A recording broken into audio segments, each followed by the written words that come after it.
Hello and welcome to another episode of the To Baldly Go podcast. Thank you for joining us on our mission to explore strange new worlds, to seek out new life and new civilizations, to baldly go where so many have gone before. My name is Aaron, and I am on my first voyage through the world of Star Trek, watching a few episodes each week and discussing them with my wife Abbie and our friend Nate.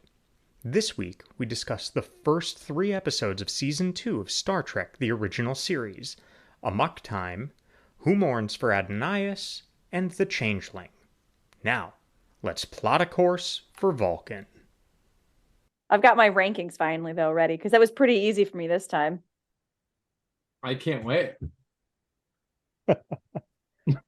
Sorry, I'm getting a couple last things here. No worries. I'll give you my rankings, Nate, while he's doing that. Let me get to Are you gonna give rankings for all 3 of them? I'm gonna give all 3 so I don't get dissuaded by you guys changing it when you say it first. Because I actually have rankings on these ones. Oh boy. All right. Give me number 1. Amok Time. I've always liked this episode.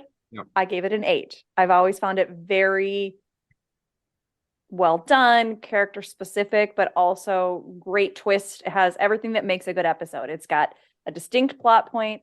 It's got the great characters involved. They stay within character, and then it's got that twist on the end to keep me intrigued on it. I've always liked that one. I don't know. That one and it's just that music. Da, da, da, da, da, da. It's just, that's like when I think of classic Star Trek, I think this episode is one of the big ones. Yep. So I like that one. I gave it an 8. The next one I gave a 2. Because even still, I feel bad at giving 1s, but if I gave a 1, this would be the closest I would give to a 1. It is a tie for the lowest score you've given. So it is. It was so insulting. Like the entire thing was just insulting and just horrific. So yeah, Aaron, like I think I ground out loud more than once on that one, and Aaron could attest to it because he looked over me and started grinning at me a few times, or they'd say something and then he'd just look at me as my eyes are rolling in the back of my head so loudly he can hear it. So Aaron gave it a 9 then, is what I'm hearing. I hope not. And then The Changeling, I kind of did nothing to it. I think I give that one a 5 because I was like, we're back to technology. There were some moments where I was like, really? I'm okay, no. But it didn't offend me to watch it, if that makes sense. Yep. I think it had one line where I was like, oh, they had to slip that in there, didn't they? I had Aaron write down the line. I don't remember what it was, and we can get to it when we actually talk about that one. But those are my 3 rankings. I liked the first one. I hated the second one, and I tolerated the third one. Okay. Good times. Before we call it a night. Yeah, we're done. Abbie finally gave rankings. It's all done. Drop the mic. Before we get started, do we want to talk about? I wasn't ready to talk about like top episodes from season 1. Last week I didn't have the spreadsheet ready. Oh, sure. So if you guys were to blind guess, and this was consistent across the board, our ratings were different, but we all 3 had the same top 3 episodes. What would you guess those were from season 1? Well, I know what my top 3 were, so I guess that's not really fair if you know what you're Well, yeah, it's City on the Edge of Forever. Yep. Space Seed and Naked Time. Yep. I guess Naked Time. I can't remember. I don't remember what the names are compared to. Well, I mean, Aaron said them. They were the top. Oh, Khan. Absolutely Khan for sure. I agree with that. What was the last one? Naked Time, Space Seed, and what was the other one? City on the Edge of Forever. What is that one again? The time portal where they went back to 1930. Oh, the one we just watched. Yeah.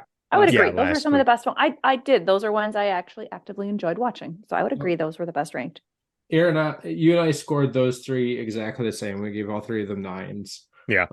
Abbie gave the Naked Time a 10, but otherwise gave those 2, the remaining 2, 9s. I would say things fall apart from there. I stopped being nice on my rankings. Opinions. So if we round out Aaron's top 10, we drop down to What Are Little Girls Made Of? The Galileo 7, The Enemy Within, Shore Leave, Dagger of the Mind, Balance of Terror, Errand of Mercy, and Court Martial. You gave all of those 8. Yeah. So that might be 11. I don't know. I can't count. And my spreadsheet doesn't make it easy.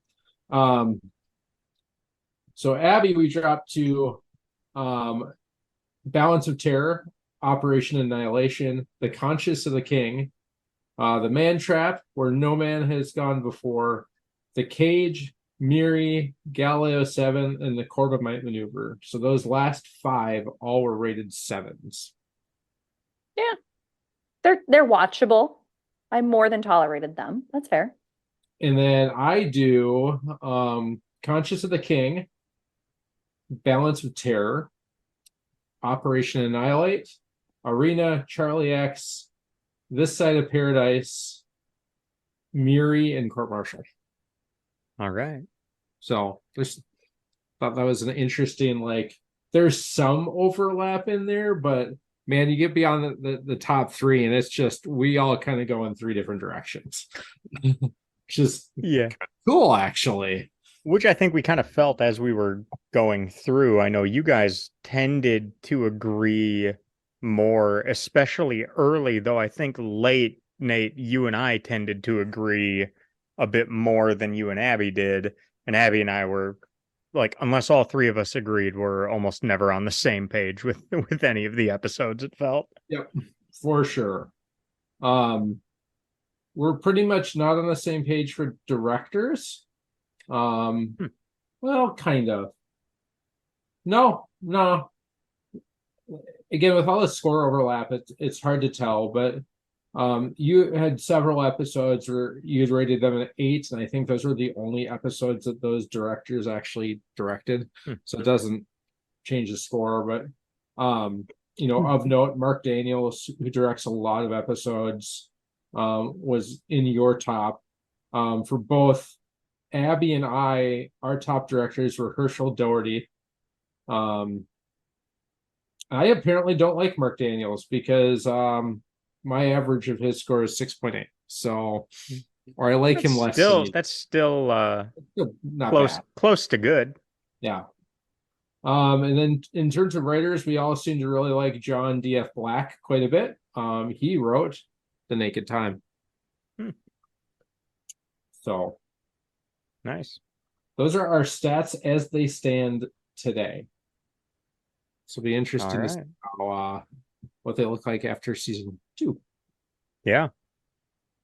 So we already heard Abbie's score for Amok Time. You said 8, right? She did. Yes. Or do you want to change it? No, I liked it. Like I said, this is the you've got the campy episode, right? Like the arena is like the campy original series episode. To me, this is the great episode. Despite what you say, it's still a great episode. Just campy, right? So if you don't like the campy aspect, this is Star Trek without being campy, is kind of what it reminds me of a little bit. So I'm really curious about Nate's though, because we're usually on, but you're given looks that make me think that you completely disagree. So I'm curious. For Amok Time? Yeah. Oh, I loved every minute of it. Okay, good. I'm like, this is like every Star Trek person loves this one. How do you not like this? So I'll be honest, because I was worried going into it. Once I saw what episode it was, and I know I've seen it before, I just didn't remember much about it.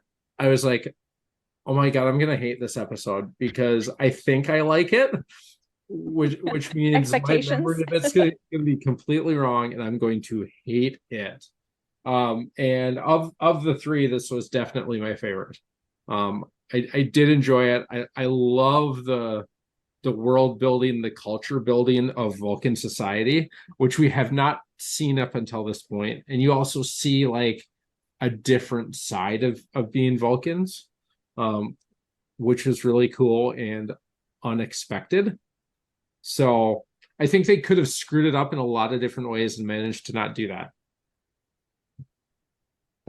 So yeah, I gave my initial reaction to this one was a 7. I thought it was a good episode. I thought a few things you could notice. The set seemed improved. Like just it felt the same as a lot of season 1, but also had that it just felt a bit more refined in just the overall production quality. So coming back for season 2, they had plenty of time to prepare for this episode, and I thought that showed. I thought it came back, it just looked a bit sharper and yeah, just more refined than the bulk of season 1 did, where it felt like they were really figuring a lot out. So yeah, I thought it was good. I liked how they just dove full on straight into the lore and the world building of kind of digging deeper into things that they didn't really even allude to, other than Spock being somewhat different through season 1. There wasn't much to it that they really dove into. So it was fun to see them dive into something like that and give a lot more depth to an already pretty intriguing character.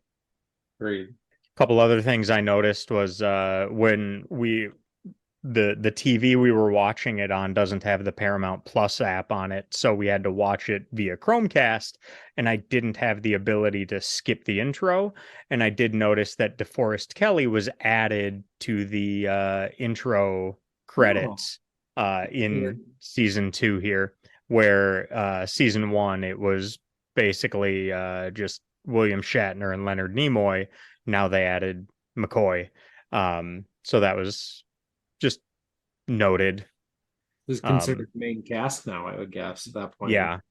So given that top tier billing, if you will. So yeah, just a few little things like that I noticed. Yeah. I thought it was an enjoyable episode, though. It was good. It was entertaining. Yeah. I like we start to see more Nurse Chapel again, who disappeared for a long time in season 1. And then when she showed up again, it was, either no lines or just kind of a little throwaway, non-contributing lines. And here we see she was just so sad about Dr. Corby. Right? Exactly. She's had to go mourn for a while. And now she can love all over Spock and try and take care of him and make it so very not subtle that, she's got a thing for him. We got to have every episode has to have a cringe moment, right? Otherwise, it's not Star Trek original series. For sure. Spock's line is undignified for a woman to play servant for a man who is not hers. Yeah, I liked how abrasive Spock was. It was just such a shock to everyone. Yep. Just like, shut up, get out of my way. And it was just so good. I am surprised, though, that it wasn't how do we not know this happens to them, right? Like, it's just so interesting to me that, like, there's this alliance between Vulcans and humans, right? And they work intimately together. It's a 5-year mission, right? But we don't know the basics of their genetics enough to know that how they reproduce. Like, you think that's like one of those common questions. You'll be like, well, where do you put things? You know what I mean? That's kind of one of those questions that, inherently comes to people's minds. Right. So did no one in the course of 2 entire worlds ever question, like, maybe we should bring this up? Like, it's just fascinating to me. And as a captain, you'd think you want to know how your crew works, right? Like any kind of like biological or issues you may have with anyone, so you can, get ahead of it. But Spock also makes it really clear that this is a very sensitive subject that they don't discuss with, people who are not from Vulcan. And so I don't know if they say it in this episode, but it happens every 7 years. I thought they said 11. They referred to another creature as having an 11-year cycle. Gotcha. I didn't hear them specifically say Vulcans it was 7. It gets established elsewhere that it's 7 years. So on a 5-year mission, maybe they plan it correctly. Spock apparently didn't this time around. I don't know. I can't account for that. But, maybe other Vulcans, travel with their spouse so that when this happens, it's just, we'll go take care of it and no one's the wiser. I don't know. Raise your hand if you didn't love everyone's face when he said, "That's my wife." Oh my God. That was great. Like, that doesn't get old. But then walked it way back. right? Because it's his wife, but they were never actually married. They were betrothed. And so But he had they to go down there for the ceremony that would officially marry them. right, but they planned that commercial break Oh, for so sure. well. They're starting to kind of get ahead of how that works. I'm like, oh Nice no, little he did not. clip. Which is why they had to have the Christine Chapel cringe stuff to really have that conflict there from it, which is probably why it didn't bother me nearly as much as all the like cringe moments like that get me. This one, it was like, all right, I get why they did it. She has a crush on him. And she, even with her crush, it's a crush. It's not like horrible on it. Right. Just, And it's not the first time they've established that she's got a thing going on for Spock. It's come no. up in earlier episodes. So it's not a surprise that, she's trying to do all these things to, take care of someone who's apparently sick, or so they think. Yeah, So no, I agree. I just talk about favorite parts of the episode. I just love the snark through the entire one. I mean, we never get to see Spock be snarky. We get to see Mhm. him being not snarky, right? Just logical. And so his snark with everybody was just like, I'm done with you fools. Normally I'm logical enough to deal with your bullshit, but this is a time where I don't have energy for you. It's like talking to children. And I Yep. loved it. He talked to everyone like they were kids, just like, leave me alone. I'm allowed to have a day. I asked for one thing in 5 years. Just give it to me. One thing. The Like, one thing he wanted was kind of a big thing, though. Can you but please? all he had to say was, I have a medical emergency, requires me to go back to Vulcan. Yeah. Done. And that Yeah. would have gotten him not have to disclose anything else. It's medically sensitive. I'll disclose it to my doctor. That's it. Like, that's all he has to do for a logical creature. He was really Which dumb. would have been McCoy. Yeah. Right. Well, we establish again that HIPAA doesn't exist in Star Trek. There. McCoy just leaves his records and people roaming around. We know that. Right. But I did love, so I love the snark. I loved when Kirk figured it out. The like, you see exactly why Spock didn't want to tell Kirk, because he's like a giant 12-year-old. Mhm. Nah, older than that. He's like a giant 14-year-old. Yeah. Like, and somehow William Shatner did a great job portraying that like mirth of like, he's got to have sex. Yep. You just saw it within the chuckle. It was great. And then even through all of that, oh, go ahead. It felt like Kirk picked up on that faster than I would have expected, given the information that was given to him.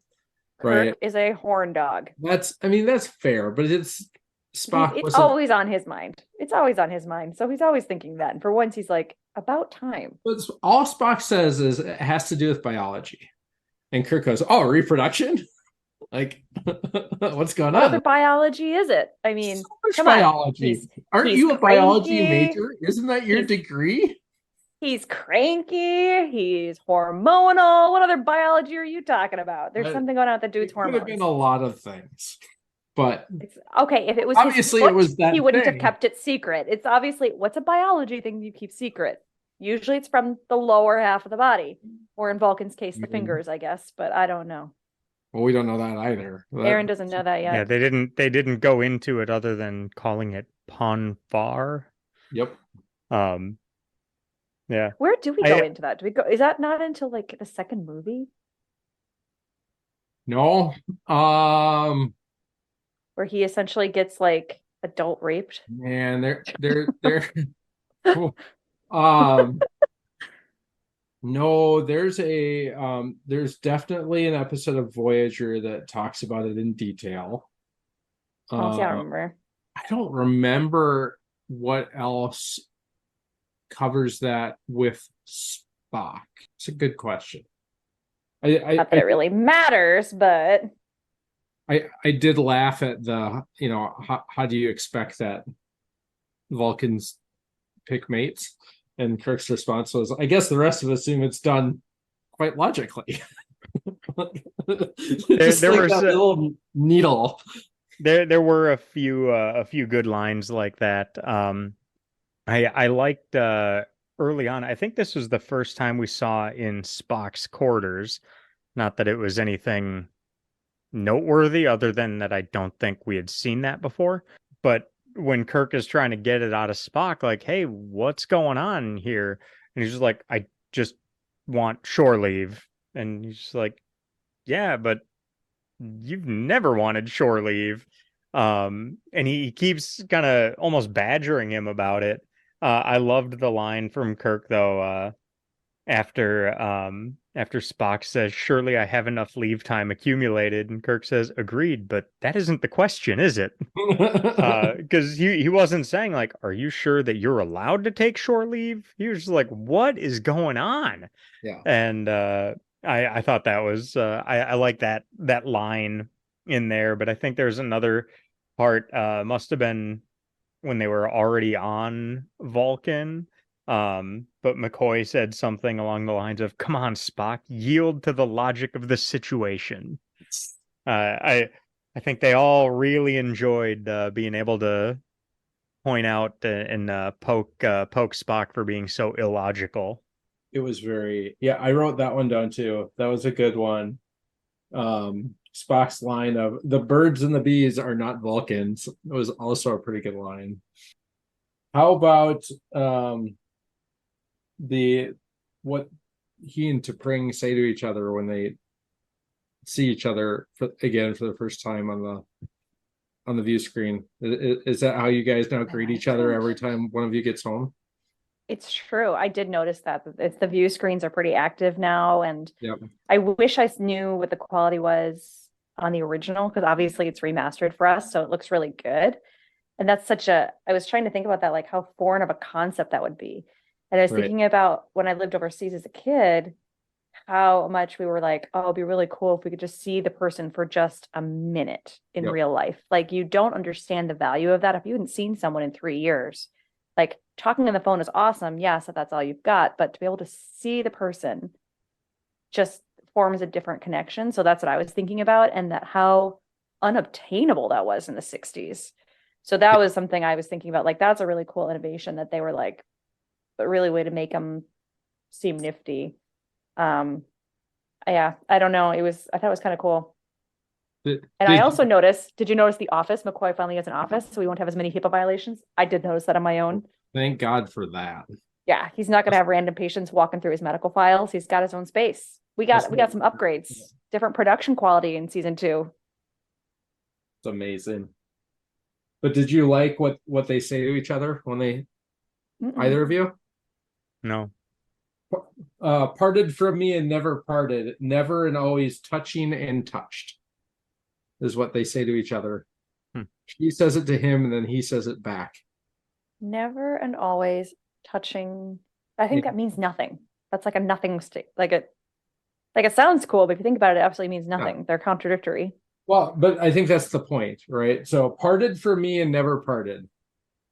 We were apart, but we were also not apart, like spiritually. And never and always touching and touched is kind of means the same thing, right?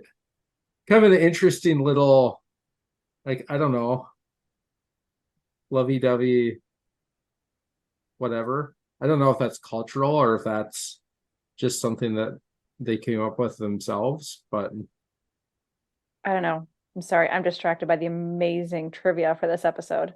Oh, I can only imagine. It's so good. And then, they get down to the planet, they meet T'Pau. There's going to be this big ceremony, right? Mm-hmm. And I did love the point where, T'Pau looks at Spock and says, you've invited Outworlders to this. Like, they're not of us. This is, why are they here? And his response is, they're not Outworlders. They are my friends. Yep. Yeah. You see some other points in there too that just show how important Spock is to Kirk. Mm-hmm. When they get the orders basically from the Starfleet or whomever, basically saying, you have your orders, go. And McCoy says, well, that's that. And Kirk kind of logics his way through it and says, like, no, it's not that big of a deal. It's not that important. It won't destroy everything. Yeah. And he says, I can't let Spock die, can I, Bones? and he will if we go to Altair. I owe him my life a dozen times over. Isn't that worth a career? He's my friend. Kind of showing where Kirk draws that line of where his responsibility is. And if it was just Spock wanting to go on vacation, I don't think he'd be doing this, but he values Spock's life over what he sees as meaningless order. Yeah, because in his mind, there were no other lives at stake, right? Yeah. Spock's life was definitely in danger. He knows that. McCoy knows that. Spock knows that. The Enterprise was one of 3 ships that was supposed to be at Altair 6 for this, installment of a new president. It's like, you can't do it with 2. It's not a security operation. It's a diplomatic. It's a show of, pomp and circumstance, right? Well, and the concern from Starfleet was that it would show weakness or show something to the Klingon Empire. So again, it's kind of bringing in that world from building off of that world from season 1, and Kirk is basically like, nah. No, that's really interesting. But that's how you took that. I took that completely differently with my context. I took it as it's another dick admiral not giving 2 shits and not willing to think about anything else because he already made up his mind. And we kind of see that a lot where it's like arbitrary decisions made by high ups in Starfleet that don't make the right decisions a lot of the times and just are like, no, I said so. So you're just going to do it. I don't want to talk about it. And so that's my takeaway from it. It was, okay, great. Well, good to know we have the dick admirals even then. What was your part on it, Nate? Did you see it like Aaron saw it, like the conflict, like Aaron said with the Klingons, or did you see it from the context? I kind of see it both ways. I think what I took away from it is, yes, I understand kind of like the show of force for the Klingons, but how would the Klingons know how many ships were supposed to be there? Yeah, I don't think the excuse really held a lot of water. Yeah.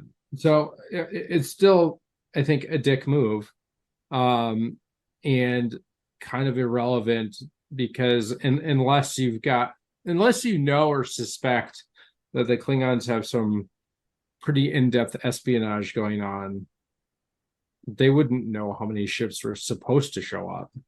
So I don't know. The only point I was making there is that they were referencing other things from season 1 episodes where the Klingons showed up once and maybe were referred. I don't think they were referred to even outside of that episode, maybe once or twice, but I think only in the 1 episode. So they're bringing that back in this one. Just a simple line, I think, continuing to build that world or universe or whatever we're in. And I think that's a really good point, Aaron. I was just more thinking it's interesting that you would pick up on that, whereas I would never pick up on that was world building like that. I picked it up as just, we're world building how Starfleet works. Dick admirals. Yeah, and maybe that's a difference because I don't think I necessarily picked it up as world building either, but maybe that's the difference of you and I having experienced a whole lot more of. I 100% think that's an example of this, where he's reading it for exactly what they say it is, not any context behind it, where we've seen enough of these calls by them for no reason, where it's not necessarily world building, it's more individual character preferences and or just choices. Filler, right? So, yeah, it's an interesting way of looking at it. All right, you guys want some trivia to cover some of the gaps here? Sure. This is the first appearance of the Vulcan phrase, live long and prosper.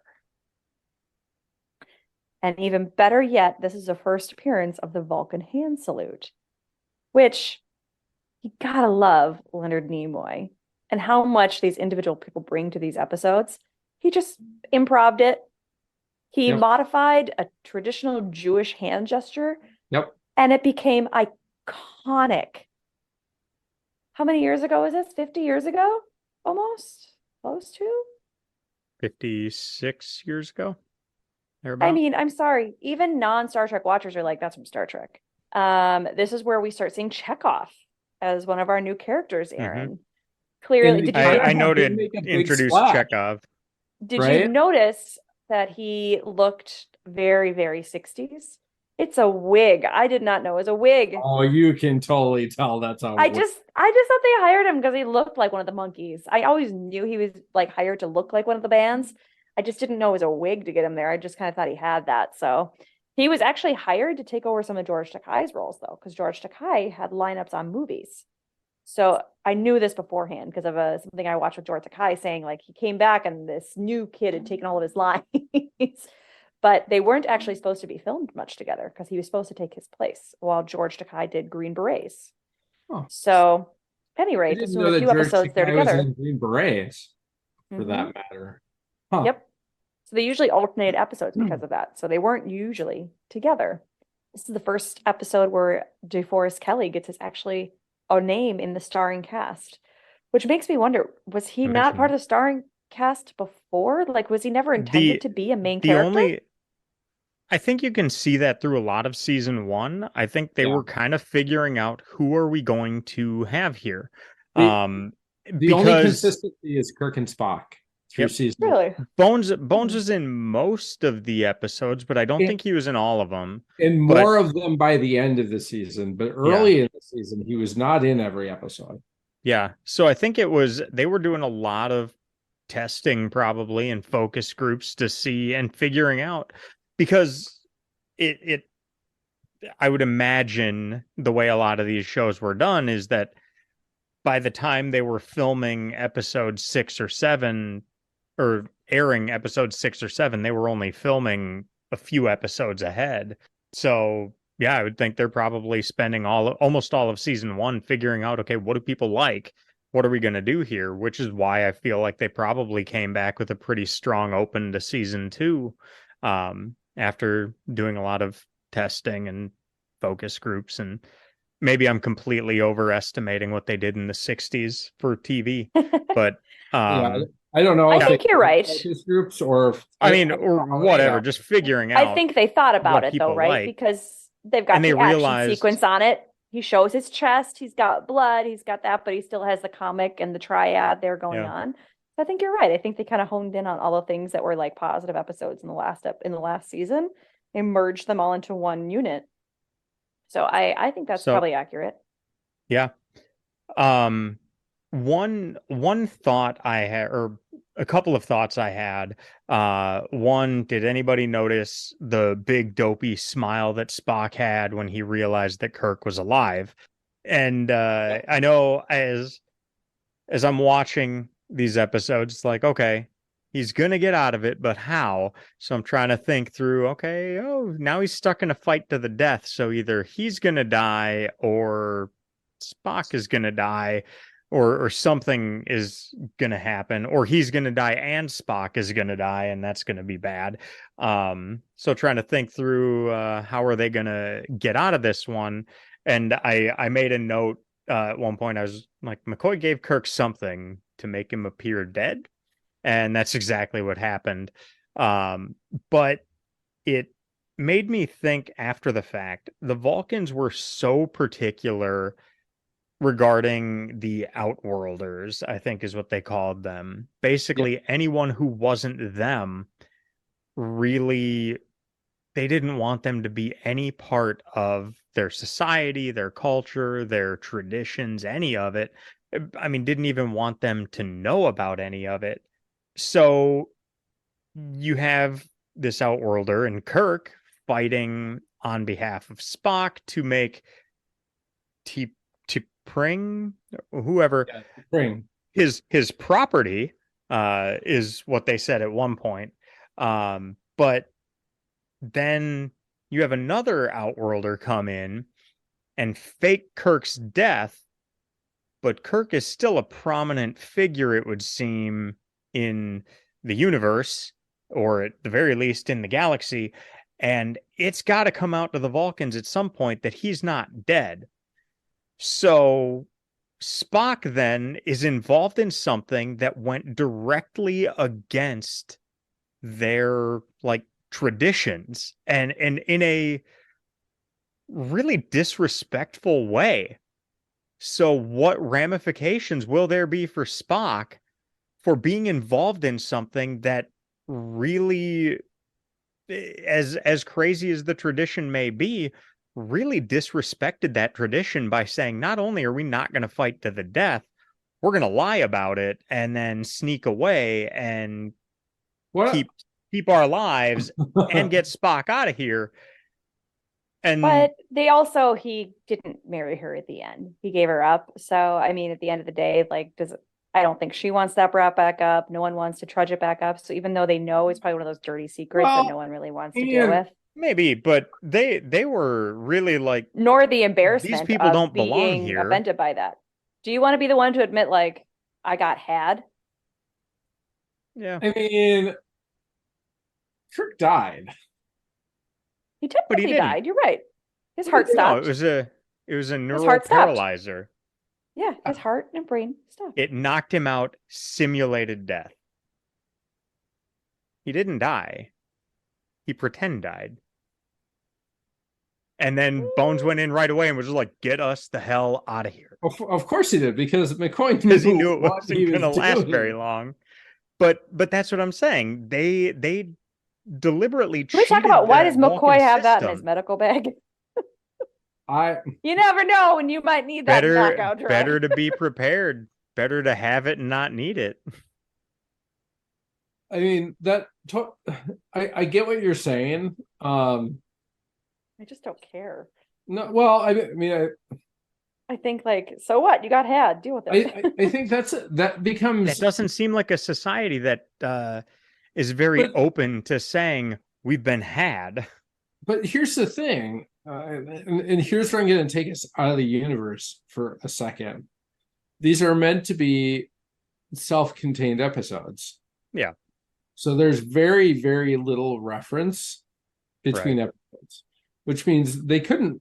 I think that could have been a really interesting plot point. But it's not that kind of show. But it's not that kind of show, right? Yep. And so I had not thought about it like that. You're effectively right. But that's only like half right, so don't get too excited. But they're just that wasn't a thing that ever entered anybody's mind, because there was no time in the episode to explore it, and when the episode was done, it was over. Like, we're never revisiting this ever again. That's a good point. So speaking of T'Pau, right? Nate will find this interesting.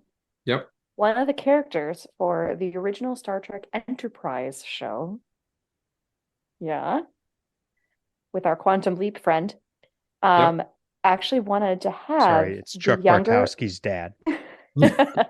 Wanted to have the younger version of T'Pau as one of their characters. And they had it drafted for her, but then they realized they'd have to pay fees to the writer, Theodore Sturgeon, for the Amok Time. And so they abandoned that and renamed her T'Pau. She was originally supposed to be that exact same character from. I feel like they do make reference to T'Pau at some point in the show in Star Trek Enterprise. She was supposed to be her, though. Right. But then they had to deliberately rename her because they couldn't make her the same person without paying royalties on every episode. Well, we'll get into that. Comes back much later in a much bigger fashion anyway. But I'm sure. I do think that, and again, it's been probably 3 years since I watched Enterprise last, at least. Really underrated TV show, by the way. I don't think she appears, but they make reference to her. So obviously there is a main character, T'Pau, but they also make reference to T'Pau. Well, I think they need to. I mean, they want to still reference her. But to tie everything together, right? But I do like the idea that they were going to make her an actual character. I thought that was hilarious. Like, yes. That would have been so nifty. And it's one of those things where, hindsight is, always a little bit different. I have a hard time seeing the character T'Pau as we saw her in this episode playing that character on Star Trek Enterprise. I just don't. I don't know. It doesn't work for me. But so you'll like this though. We're still talking about T'Pau. The actress couldn't make the hand salute. They had to tape her fingers together. It happens They a were lot. they were taped together, so then she just raised her hand up from hidden behind the chair. And there are others where other episodes that we have not seen yet, obviously, because we haven't seen this before, where they actually super glue the fingers together because they needed a more direct shot. And tape would be obvious. So a little dab will do you. There we go. It's tough. Now, It's not an easy thing to do. I can't so get very here's a question. If I tell you Star Trek fight music, do you immediately picture the music? 100%. Aaron, do you picture the music? I recognize it every time, but I couldn't hum it right now. Nate, could you hum it? No, because I'm terrible at humming, but they have very specific music that they use for very specific things throughout the show. I've definitely noticed that they have the like this is an intense moment. They have the fight music. They have the sound that they have anytime they're looking at the meters and whatever so in sick bay. I guess I mean the actual specific fight song for this episode. So I noticed it was different, but that's also I've got a musical background as well. So they actually played the Star Trek fight music, but they changed the time on it. So it became a 5/4 time versus its I'm standard. so terrible. Music theory is not my strength. So it had a whole different feel to it. So for me, I can hear it. Like I hear this episode, but I hear Star Trek fight music. Like obviously they've got the theme music and stuff like that other places and whatnot, but this is the one where it's like, yep, got it. Interesting. When when the 7-year-old T'Pring had to take a picture, she had chicken pox. And they took the picture when she had chicken pox and a fever. She later said that was a great plus. It made her look really serious for that picture of her child bride. Gross. And then everyone around her got chicken pox afterwards or shingles. That's what we did then, right? We all went around, kissed everyone. You went to your neighbor's house so you could get it. Yeah, didn't we all have chicken pox parties? We were trying to explain this to Ellie like a few weeks ago. Like that's what you did. Yeah. She said, what do you mean? I said, when somebody had chicken pox, everyone went to go play with them. Why? So that you got chicken pox. And then why? You got chicken pox when you're because you get it when you want it. You get it when you can control it instead of when it just happens to you. Yep. Well, and when you're kids, you're not really sick by it doesn't hurt you versus an adult where it could kill you is what we were always told. Yeah, pretty much. We'll take you out. I gave it to my brother. He had a bad time. Really? 15 years older than me. Yeah, he had a bad time. So I had it in first or second grade. So that would I had it in second grade. That would have put me at like 8 to 9. So add 15 to that. Oof. Yeah, he was in his 20s. He had a bad time. Yeah, I had it when I was, I think, 7. Well, are we gonna wrap this one up and move on to Abbie's favorite episode? Do we want to do our chat GPT first, or are we over that? Oh, sure. I think it's just gonna be sex. I don't see the word sex when I just well, okay, we'll get there. We did not label it as sex, but we'll get there. Oh, I have one thing I want to say that I thought was the funniest thing of there. So apparently William Shatner kept breaking the cast during this episode because he'd make lewd remarks because obviously this episode. Why not? So all of the guest stars couldn't keep a straight face the entire series, like this entire episode, because just think of William Shatner. Boobies. I mean, I don't even know what he's saying, but can't you just picture it? Oh, I can. All day long. And just see William Shatner do other things like I believe it. Okay. Before I get there, the ending scene is always the best, right? The conversation between McCoy, Kirk, and Spock at the end. I wrote this down. Did anyone else write this down? It was pretty funny. So he goes, "You can't tell us that you weren't on the verge of giving us an emotional scene that would have brought the house down." Spock says, "Merely my logical relief that Starfleet hadn't lost a highly proficient captain." Kirk says, "Yes, Mr. Spock, I understand." And McCoy says, "Of course, Mr. Spock, your action was quite logical, or your reaction was quite logical. Thank you, Doctor." In a pig's eye. "Come on, Spock, let's go mind the store," and fade to black. Yep, I thought that was pretty good. It's awesome. All right. So I see about 9 different bullet points here. So the importance of adhering to cultural traditions and rituals, even when they may seem illogical or outdated. The conflict between personal desires and societal expectations, and the challenges of reconciling them. The exploration of the concept of duty and the sacrifices one must make in order to fulfill their responsibilities. The examination of the primal instincts and emotions that drive individuals, aka primal. the horn dog, and the struggle to control and channel them appropriately. So there's your sex comment, Abbie.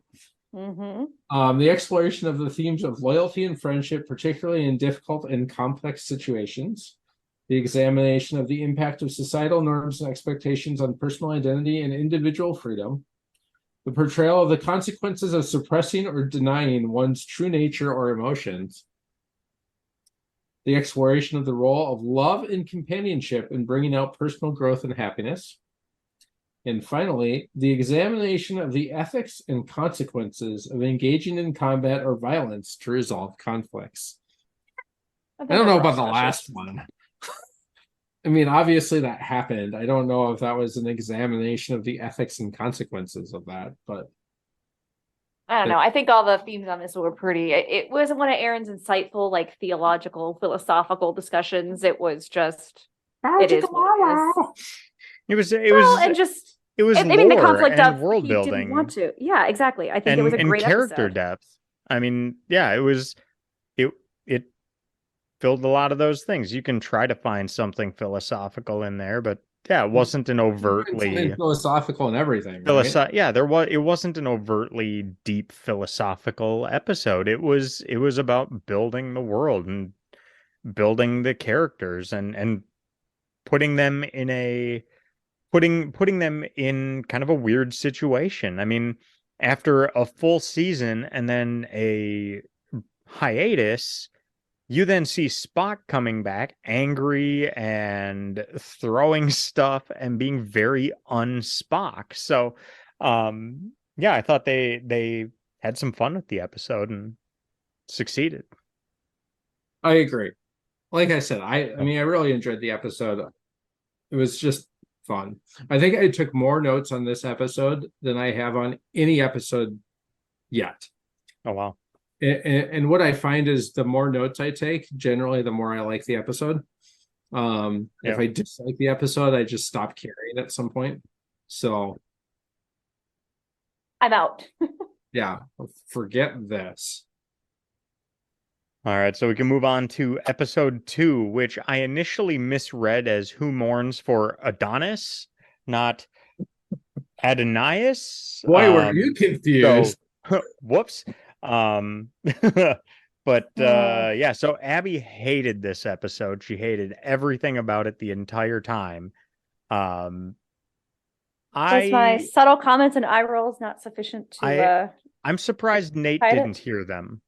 Yeah, I mean, I'm pretty sure Nate was channeling the same thing. It's a horrible episode. I heard some rumblings from all the way up here. I just thought it was traffic. So I thought the episode ended stronger than it started. It started really poorly.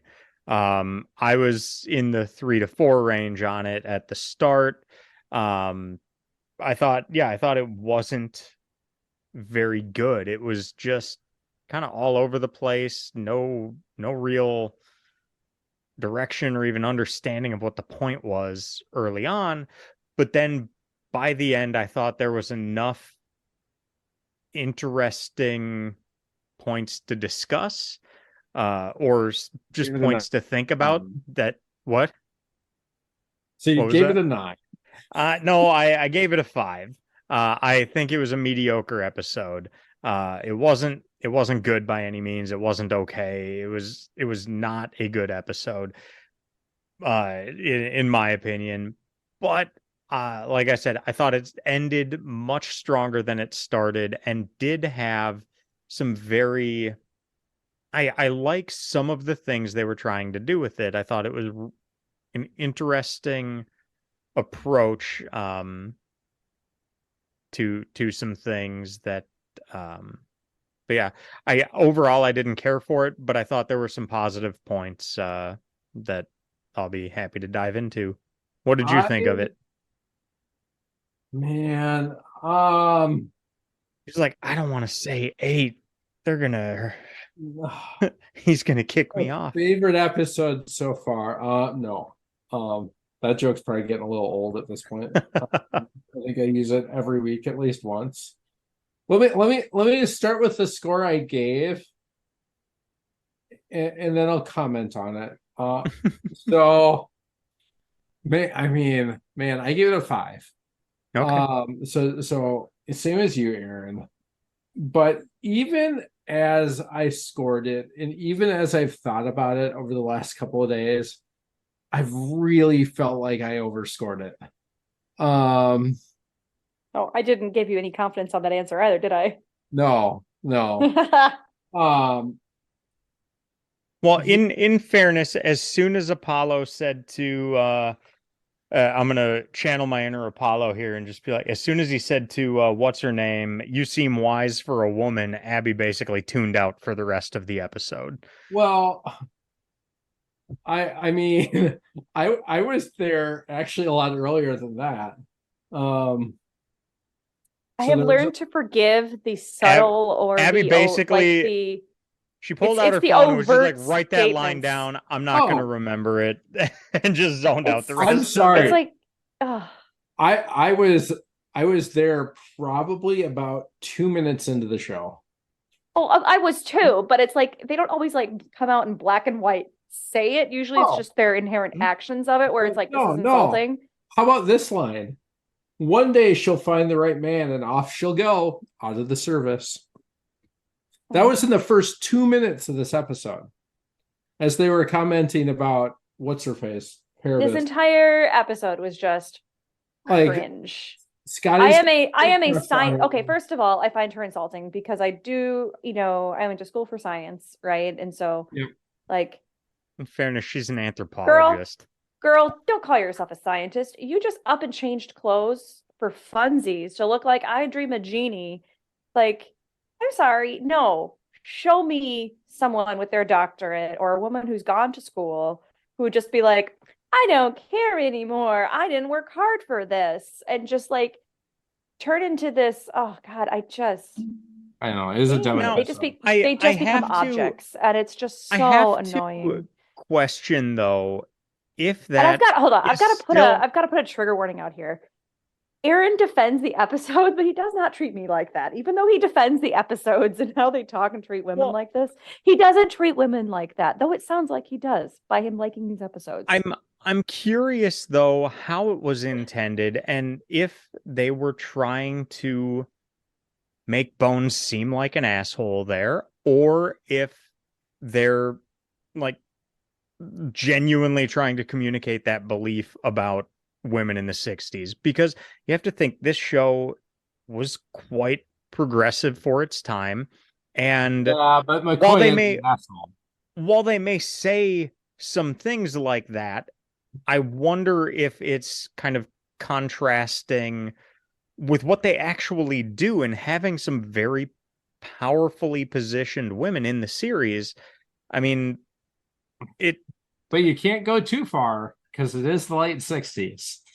yeah, but I'm just saying like we see these things as very cringe today. One, I'm sure they weren't viewed that way back then, which is No. again an indictment on that time. But like I wonder if they have some of those comments in there just as kind of a like we're gonna bring light or shine light on these attitudes and these things, not necessarily endorsing it, even when it's said by characters who are supposed to be fairly popular or liked. So I'm just curious, or I don't know. I wonder. I think it's a weird juxtaposition because I think Yeah. Gene Roddenberry brings in this very progressive view of what the future looks like with, a lot of hope and optimism. But in real life, he was kind of a dick. So you can have both, right? Yeah. And I mean, it's not this episode, but in the next one, we get McCoy again being a dick to Nurse Chapel for not the first time. Of like, she says something and he just rips her head off. And so, but we forgive. I think I forgive the episodes like that and chalk it up to 60s and like social norms in the 60s when it's like one-off things like Bones having a bad comment to Nurse Chapel or like the one-liner cringe things. This entire episode there's nothing redeeming. There was just a cringe and talking about how she's too dumb and too like what it really reminds me of is like the old medical ideas that women can't control their hormones and their emotions and they have to have a release, otherwise they go crazy. Like that's what this reminds me of, where it's like, oh, hysteria. She's just hysteria. And that's what it literally reminds me of, where it's like, oh, she's in awe of this person and she's going to give up everything she did because she was already man hungry on the ship, obviously. So, you know, she was primed up for this already. And then, oh, look how beautiful I look in this. I'm sorry. No woman in the right mind would be that's like a not appropriate response to that. It would be like, I'm sorry. This is assault. You just assaulted me. Okay. Like, I'm sorry. And let's even bring it to like something even closer in timeline to this, right? Carrie Fisher, Star Wars, her bikini. Like, even she portrayed that as it was a form of assault that she had to, like, that she was forced to wear that while captured by Jabba. Like, granted, it's still the same effect, right? But her character portrayed it as not a choice. It was not something she appreciated. It was and they could have done the same thing or something similar to here, had the same effect of showing off a beautiful woman, but still not had her be like, oh, I love this. Aww. And have it be this is unokay. Well, what are you going to do about it? You know, that kind of thing, which would have made more of an actual dynamic to this show. I think so. If I look at it from the concept of maybe what they were trying to do with the episode, there is a scenario where they could have pulled this off and had it be far more effective and interesting, right? I just think they didn't do it. It was bad. I think a lot of this episode just failed. And the only reason I gave it a 5 was because I found some other stuff that they kind of alluded to and touched on that I found interesting.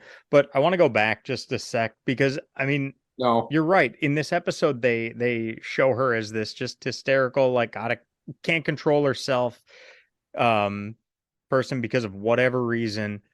Yet we just give it a passing mention that that's what the entire previous episode was about with Spock. That he was hysterical. He was out of control. He literally didn't even recall changing the ship's direction because he gave the order and had no recollection of it. So it's like they do hit both sides, but then when it hits Spock's side, we just give it kind of a passing. I think I want to argue that proving our hysterical. Point. I think it's very different. I think she just very quickly like fell into this whole like, oh, he's a powerful guy, so I'm just gonna do whatever he says kind of thing. I'm not saying that they portrayed her well or that it was a good thing, but I'm just saying that I think they end up portraying other different. I disagree because with Spock, it's like something's wrong with him. This is not normal. Whereas with her, they're like, she's a woman. That's what they do. She'll find someone else and then leave the ship. So it's just like completely normal and almost a insulting in like reference to why do we have women on this ship? This is how they keep acting. Like that was the subcontext for me. We just can't trust them. They just go off and do stupid shit. You know, they can't control themselves. That was my like. I'm curious if ChatGPT picked up on that because that was a theme I got a little bit on it. Was women are too much trouble on this ship because they can't control their emotions and what they do. And honestly, we've had numerous quote unquote scientists who have now done that. I mean, think of Space Seed. We've got that stupid archaeologist from oh God, the one that Aaron loved, where they're under with the robots under the androids under the earth or whatever. Where Aaron liked it and I couldn't stand it. And that one where it's like these such a the stereotype of the women that they portray is so insulting because they're just boneheads. Yep. Where they're not competent, they're unable to make a logical, rational decision, and they're incapable of setting aside personal feelings in the line of duty, like any other male officer would. And that is a theme I get across the board with these episodes. And it's just so unnecessary. I understand they want to show a beautiful woman. It was not lost on me. She looks like I Dream a Genie, like on this. Her costume is 100% up to look like that. And it was a very popular show. I get that. And she was also a very ditzy character in I Dream a Genie. It was a very popular thing. I get all of those correlations, but you can still show a beautiful woman and bring in the attractiveness like that without overtly smacking us upside the head that she's a moron. Yep. And then continuing to do so in every single episode. And we started off this show with such a strong premise that your first officer can be the smartest person on this ship. And they declined so rapidly from that. It's just, and I don't know if that's a Gene Roddenberry thing or just a network thing, because Gene Roddenberry wanted number one to be an officer and they rejected it. But it's like they almost went with it and ran. And that is so horrible. In that case, though, I think that's less of an indictment on the show and more of an indictment on the time, because if they had tried to stick with something that people weren't ready for, we're probably not sitting here having this conversation today, because the show might not have succeeded. As wrong as that is, given the morality of 2023, if society in the late 1960s wasn't ready for that and they tried to force it out there, people might not have watched. Which they didn't have to be overt with it, is my point. Like, they didn't have to make it like she's a brilliant number one. There is a middle ground. They went to the opposite side of it, right? Where they went to she's beyond, she's just, what is the point of having these women on the ship? And I think they're just idiots and insulting to actual scientists. I think we also all agree that made this not a good episode. Like, they went too hard on that, and the episode was not good for it. It's a lot of that stuff why I rank the episode lowly. Now, I found some intriguing things that I can just say, like, okay, we'll acknowledge all of that and then move on to other points in the episode, is kind of how I looked at it. To say, like, the episode wasn't good. Please feel free to bring me the other points in the episode. I didn't get any other points other than this is an idiotic woman who is like attracted to this like God. I seriously, maybe I just completely blocked it out because of this. Like, I literally did not see any other themes of this one.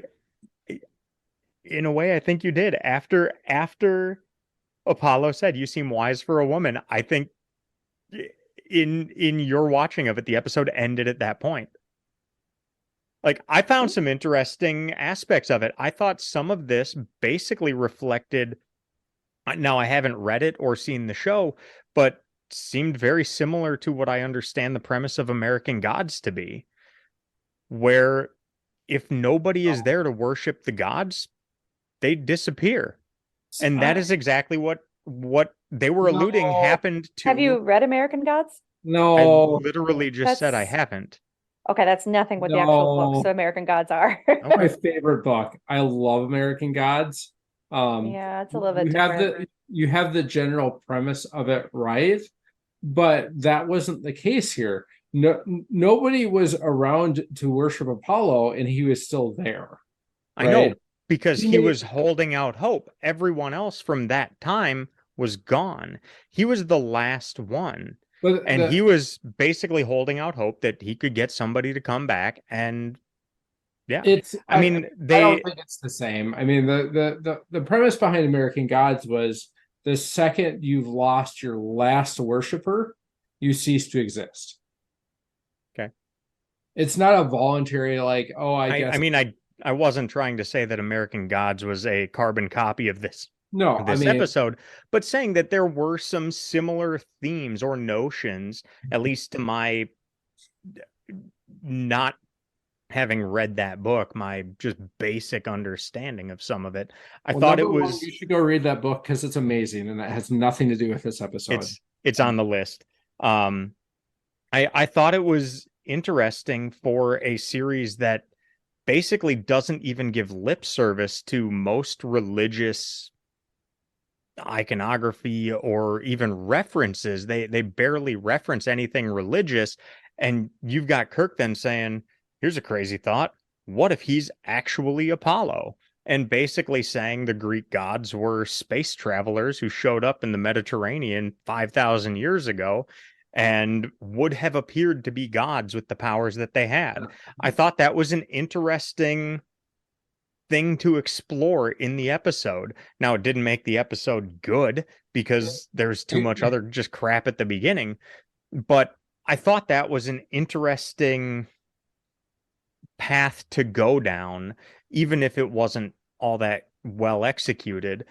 But then the descriptions they were giving of the Greek gods, I've been in the process of reading the Iliad for quite some time, and I'm not yet done with it. But because it takes 4,000 years to read it. But the descriptions, though, of these Greek gods, they're very emotional. They're very reactive. They're very much like Apollo is in this episode. So I thought that was just an interesting thing to explore.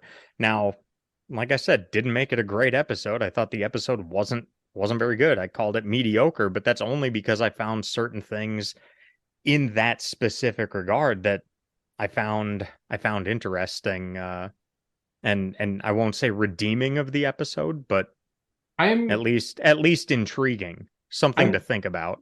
I'm generally, I like Greek mythology, Norse mythology, that kind of thing.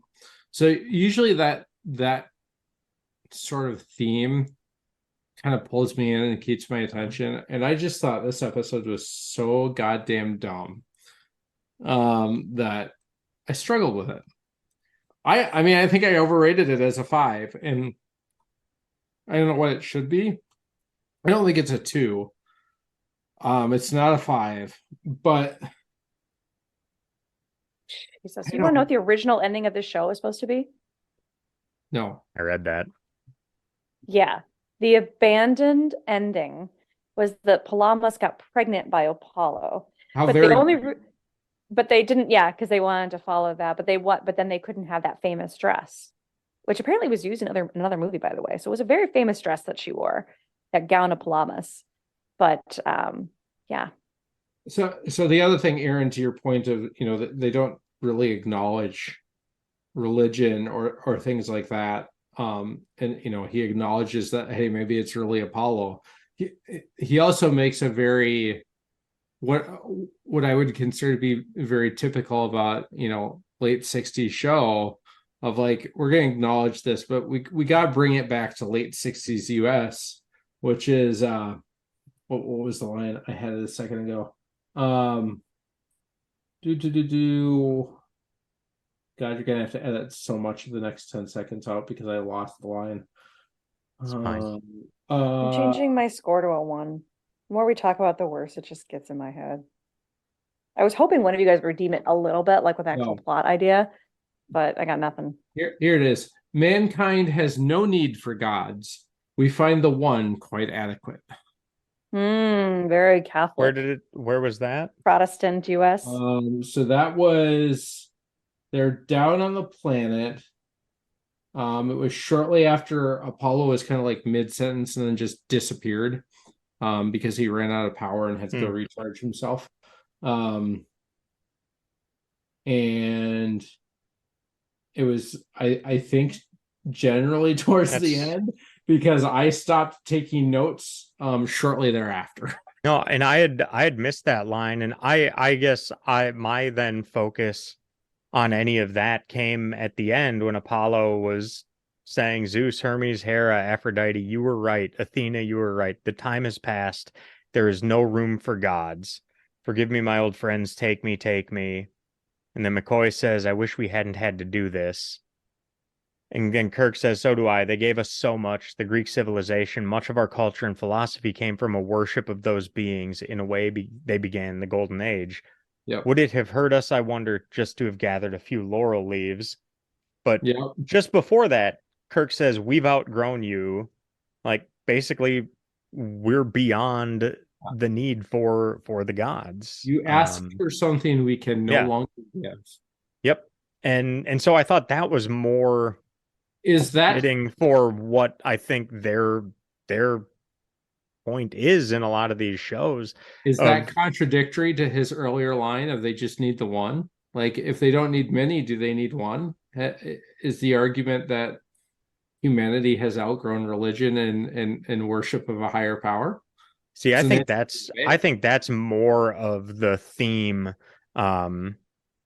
of the bulk of these episodes. I mean, like I said, I missed that line as I watched it initially, but yeah, I thought that was interesting that one, they acknowledged this, and I thought it was funny for them to have the take of like, maybe he really is the Apollo. Yeah. I'm Didn't gonna make it a good episode though. Abbie, are you changing this to a 1 officially, or are you staying at 2? It was terrible. I'll make it a 1. I honestly don't think an episode could be lower for me, but Aaron truly thinks I'm being like overreactive to it based on his facial expressions. Say that. So I got nothing more to say on it. I do have some trivia stuff if you guys want trivia on it. Let's do it. I don't have a whole lot more to talk about with this episode because John Voight was supposed to be Apollo. Like what? The John Voight? Angelina's dad was originally supposed to be Apollo, but he was hired for the project instead. Okay. We've got Kirk apparently had issues with the Apollo actor being too tall and refused to be seen next to him because he was so tall. So William Shatner's got some issues that he doesn't want brought out that way, which I thought was pretty funny. I was like, yeah, that checks out. This is the only time where we can see Mr. Kyle at Spock's science console. So Spock left his station and somebody else was actually manning it. And then kind of against a little bit what we were saying about the whole, Greek god things and stuff like that, their timelines were way off. Now, again, this is a time where they don't really hire specialists yet to give them details on like science and things like that. So it's probably forgiven the same way, but as history, they're not hiring a historian. But Hercules said, or Apollo claims that Hercules, Agamemnon, Achilles, and Hector were insolent like Captain Kirk. But in Greek myth, Hercules was born 4,000 years ago. Achilles, Hector, 3,000 years ago. Yet one of the first things Apollo says when they start that landing party is that he's been waiting over 5,000 years for their arrival. So you've got a big discrepancy in time there between when historically those people would have been versus where today was. Again, not even great trivia. Sorry. I did find that interesting, though, that she was supposed to get knocked up at the end. That would have been interesting. Would that have improved it? I don't know. That would have left a lot of questions, I think. But it was like the studio killed it, actually. So it wasn't even the writer that killed it. I've got 7 bullet points in terms of philosophical messages for this. All right. Well, let's see how you feel about this. The episode explores the concept of the human desire for power and control, highlighting the dangers that come with the worship of powerful beings. It questions the idea of deifying individuals and placing them above others, emphasizing the importance of equality and the rejection of authoritarian figures.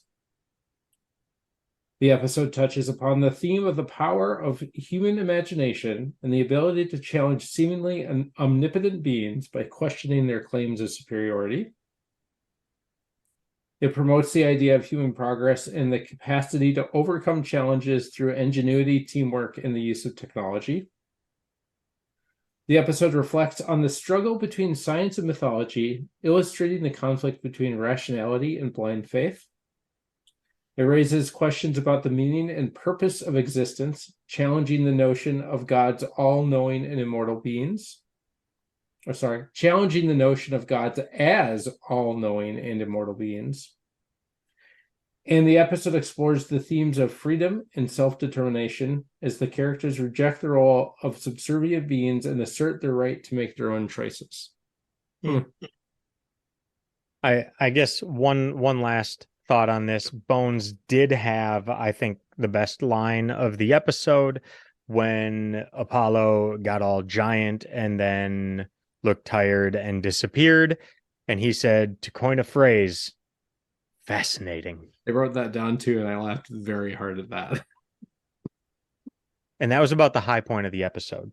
They make fun of Spock even when he's not there because his ears are too pointy, and it reminds Apollo of Pan, and Pan is boring. Yep. Yeah, I thought that was interesting too. Like, yeah, we don't want Spock there, so let's make up some bullshit reason for why he's not there. Yeah. So, all right, let's move on. Even though I didn't hate it as much as you guys, I agree this was not a good episode, so we can move on to a much better episode. All right, we've got The Changeling. Abbie, you gave this one what? A 5. A 5. It's a vast improvement over the last episode. You gave The Changeling a 5? Mm-hmm. Okay.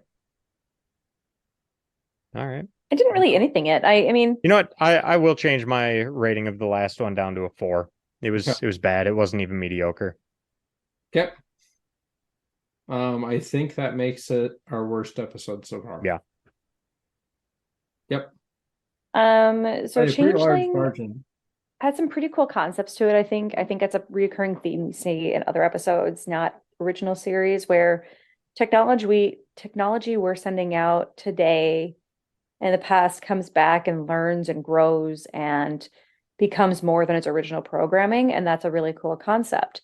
But even more so, I thought that was a really unique thing for them to think about at that timeline, because they only had just started sending out satellites like that and things. So what a great vision that would have been, to think that, something that they send up, in the 60s or whatever would still have impact potentially now.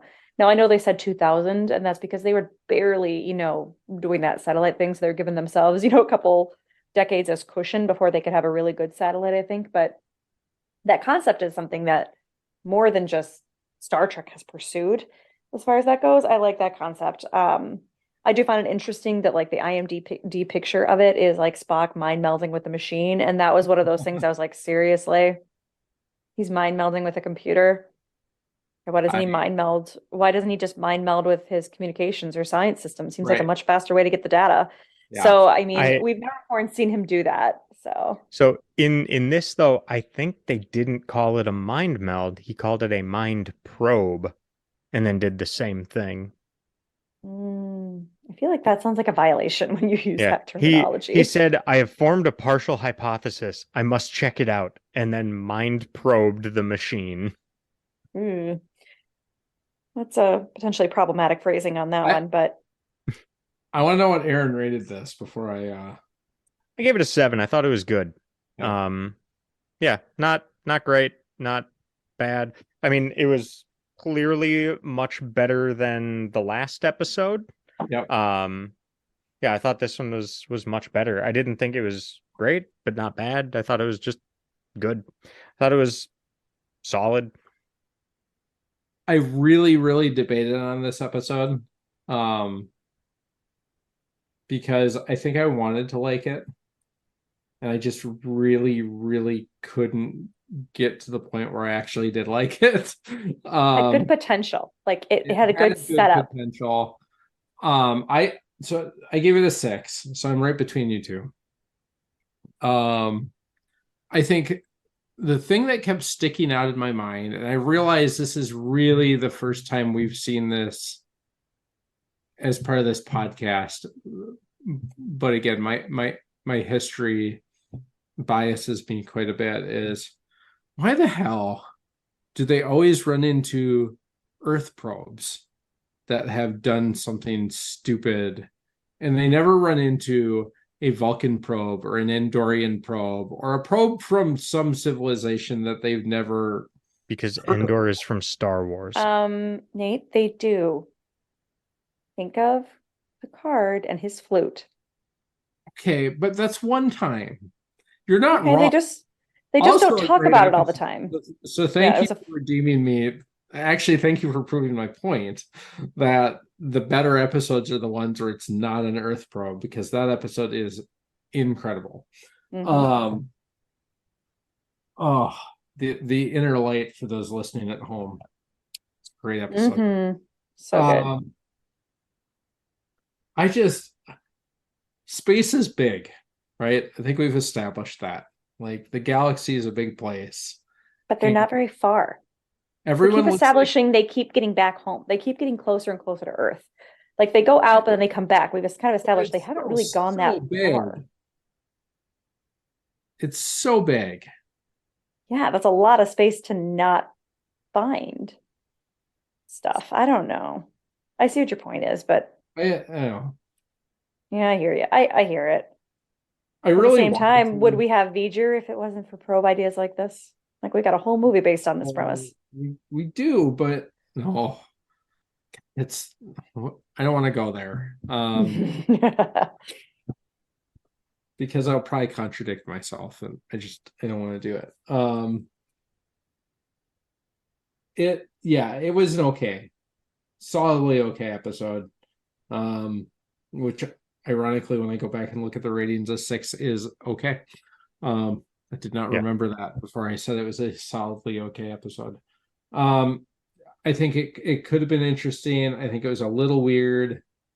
It's another one of those, we're gonna out logic the logical thing. Yeah. It's something we've now seen at least twice. Was it in the Return of the Archons? Yep. Was that the episode where he logicked the computer into self-destructing? Landrew. Yep. Which is basically what happened here. Same idea. Different details, but the same idea. They had some lame lines in here when Kirk says, "Yes, it's powerful, it's sophisticated, but it's not infallible. It's space happy. It thinks I'm its mother." I mean, there were just some silly comments in there. It at least wasn't just like completely overtly sexist for the entire episode. It had its moments. Yeah. Let's be real. But I will give every episode of the original series its moments because that's a cultural thing from the 60s. Sure. 100%. I don't begrudge it that. It's when you've got too many cringe moments. This is another one you said you have to write that down when I think. Yeah, they had one line. I was like, oh yeah, hang on. Let me. Which line is that? Words. I made him write it down. I was like, write that down. Oh, I wasn't taking notes. That unit was my chief engineer. Lieutenant, are you all right? And Uhura just gazes blankly ahead. And he sends her to sick bay, and then Nomad says, that unit is defective. Its thinking is chaotic. Absorbing it unsettled me. And then Spock says, that unit is a woman. Like, I think Spock is trying to say, that's a person. It's not just a thing. Yep. And Nomad said, a mass of conflicting impulses. I wrote down that line. It's like, what a terrible line. Like, oh, we're just gonna, stereotype the entire female whatever in 5 words. A mass of conflicting impulses. Like, yeah, I just can't with this series. But I guess, I mean, again, we talk a lot about what's to come, and at least the early seasons of The Next Generation aren't that much better. Really? See, I don't remember them being this insulting. I'll be interested to see. I'd be very interested to see. I'm sure I'll be eating my own. Let me. It's just like you're gonna hate it. You're gonna love DS9. DS9 is much that's Nate's goal in this. If nothing else comes from this, he wants me to actually finish watching DS9, and he will have his goal accomplished.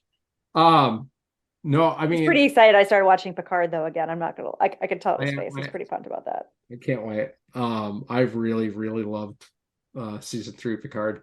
So good. It was great. It only gets better, by the way. It's like a movie. Every episode's a movie. So without like going into super deep details around the next gen, but at least for the first 3 seasons, maybe an episode or so in the fourth. Like there are legitimately episodes. I think of Star Trek in general as pretty family friendly. And having Ellie, 7, almost 8 years old, like I don't think much about having it on in the background. And there are episodes where I'm like, we're not watching that together because Really? that's inappropriate. Oh, yeah. How long has it been since you've actually watched A very long time. We're talking like probably college. Since Buckle? I've started, like, yeah, we're talking like, Their treatment of the female characters in that show in the early seasons is problematic. Is it as overt though as this? No, but it is sometimes worse. Oh, all right. We'll get there. Okay. But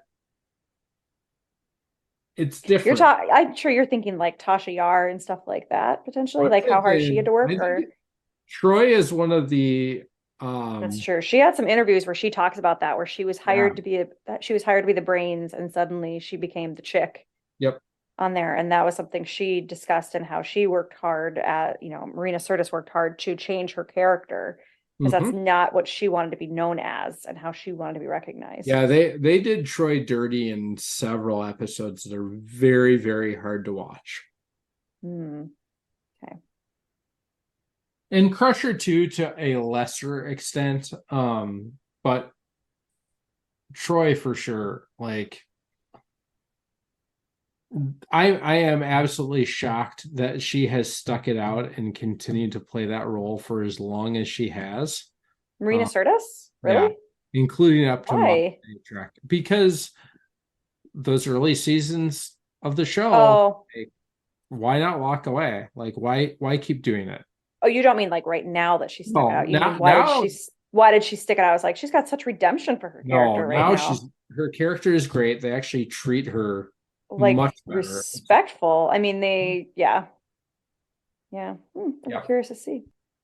I just had a few last thoughts on this episode where there were some silly things that may or may not have you may have not thought anything of them. I wanted to know when they were going to turn into lizards, because they did go to warp 10 and then warp 11, which was supposed to be impossible. Wrong show, but okay. What? Wrong show. I thought they said they said they said they got going to warp 10. So, and then they said that was impossible, and then they went to warp 11 because Nomad was fixing the antimatter drive or whatever. So there's an explanation for this. Oh yeah, that as warp technology modernized and got better, they realized that they needed to recalibrate the warp scale, as it were. So the warp 10, warp 11 that you hear about in the original series is not warp 10, warp 11 that you hear about in later TV shows. And that's okay with me. That makes sense, right? You learned something new. Yep. Yeah. So they weren't going fast enough to turn into lizards. It always comes back around to Aaron and how this started. Yep. And that's our episode title. They weren't going fast enough to turn into lizards. Yep. A few other points. I thought it was interesting, kind of like I thought the last episode was interesting, with them pulling in Greek mythology and basically turning into an episode off of that. I thought this was interesting that they brought in like Irish folklore with the notion of the changeling, which wasn't, I guess it did kind of fit what they were doing, because the changeling was basically a demon child that replaced a real child. So it looked the same, but behaved very differently and was possessed, or was actually a demon in the folklore, which is basically what this was, because Nomad was a probe that was sent out, and then it was no longer that probe when they encountered it. because it had been damaged by colliding with something else and then repaired itself very poorly and brought on, like, they explained that it took on basically the two directives that they had. The one was sent out to get rid of bad soil and sterilize it, and then it took that to mean find imperfection, sterilize. It Um, is a big but leap. but I was just saying I thought it was interesting that they're taking some of those old ideas and then incorporating them into a story, successfully or not. I think it's interesting that they're trying to do that, and that they did that, and it does sort of fit with it basically being a demon probe compared to what was sent out. So I thought that was good. And then as we always love those closing scenes on the bridge, when Spock is saying to Kirk, "My congratulations, Captain, a dazzling display of logic." And Kirk says, "You didn't think I had it in me, did you, Spock?" And just a simple, "No, sir." No. He was just like, "Nope, I did not." I thought that was just great. Just the "No, I did not. No, sir." I thought that was pretty funny. And then that final line. "Well, it thought I was its mother, didn't it? Do you think I'm completely without feelings, Mr. Spock? You saw what it did for Scotty. What a doctor it would have made. My son, the doctor. Kind of gets you right here, doesn't it?" I thought that was just a great wrap up to all of it. Man, I think had checked out the episode by that point because all I Yeah, wrote down was my son. Like I didn't yeah. write down any of that. Yeah.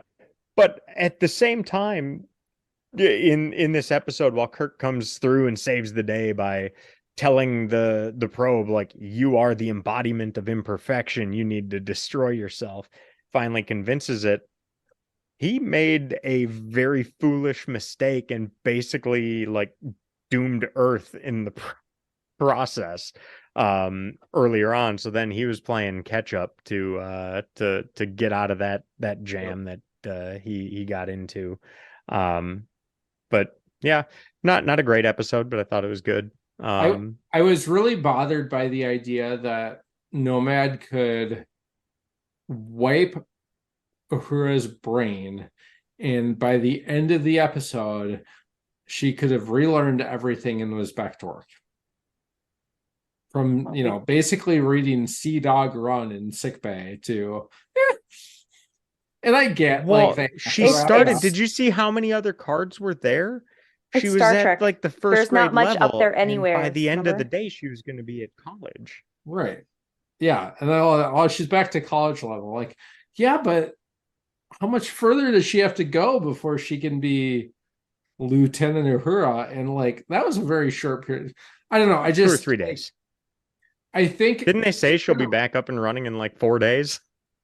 they could have written that as, oh, we've it scrambled her brain. We figured out how to unscramble it to recover all of her memories and knowledge, and like They don't care about the memories of knowledge or women. It was not a priority. Like just I get it, but yeah. The other thing, in both this episode and the last episode, Scotty is getting just knocked around like crazy. Like, And being he's insubordinate just, while at it. huh? And being insubordinate while at it. Yeah. But I mean, in the last episode, he got hit by Apollo's laser beams or something and just got launched backwards.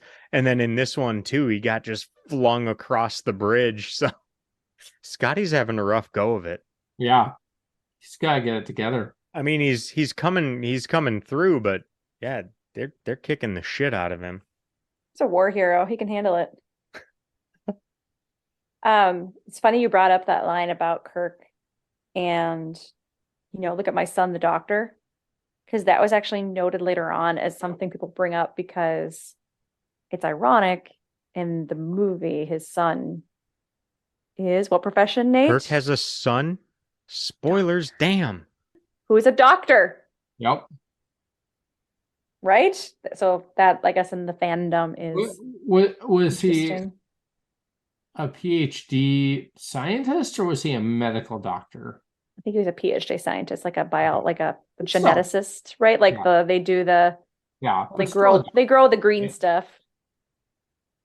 yep. Oh, So yeah. Nichelle Nichols had to fight to speak in Swahili, apparently. It was like a big conflict between That's her pretty cool. I'll, and the director. He wanted I'll her to give her speak that. English. Nichelle Nichols was like, no, my character speaks Swahili natively. So if she loses her mind, it wouldn't be English she speaks, it would be Swahili.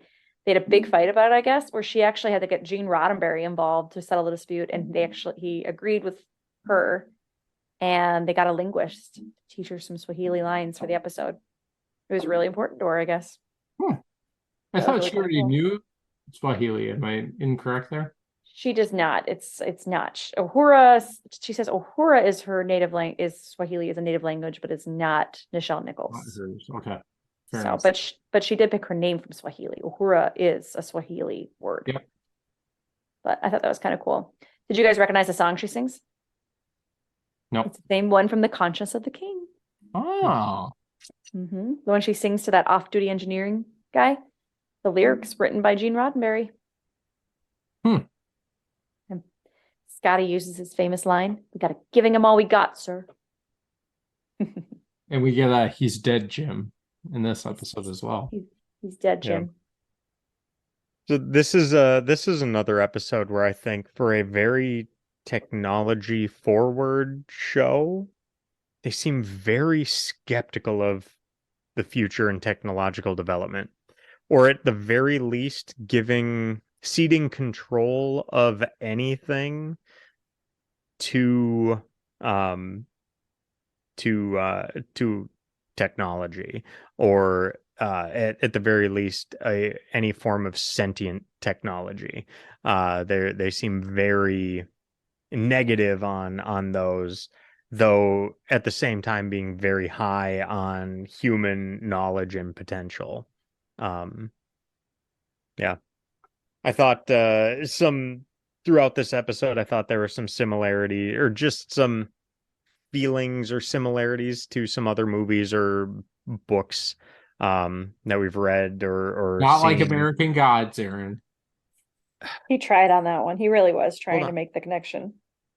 I I admitted that I've not read that book, and I that was my defending understanding of you what I've there. heard was I that was it was defending you in basically there. I that. wasn't being a dick. I was actually saying you were trying to make a relevant connection. And I'm just teasing you because it's fun. And So, it's one of Nick. and you're I gonna happen to go know. and you're gonna go back and you're gonna read that book and just be like, God damn it, he was right. No, he won't. We read that book for our nerdy book club. That's how I know he's Yeah, wrong. I forgot about that. Oh So And man. like I said, I didn't say it was a carbon copy, but when they got Nomad on the ship at first, and they were trying to basically figure out how to communicate with it, and this mathematical formula kind of reminded me of a little bit of the movie Arrival, how they're basically having to figure out how to communicate with these aliens. But you've never And seen Arrival, right? yes, I have. I've seen it at least twice. Um, It was and too easy. then just some of the interactions with Nomad initially reminded me a little bit of Rocky from Project Hail Mary, and those interactions and trying to figure out, and I think that was basically when they were just like, if we bring you on board, do you need any special accommodations to, breathe? Before they had an understanding of what it actually was. Right. So just some things where it was like, okay, I could see just similarities to other things. It's I not don't know if they exact expected carbon copies. I'm not saying that Arrival is a remake of this goddamn episode, but fuck you.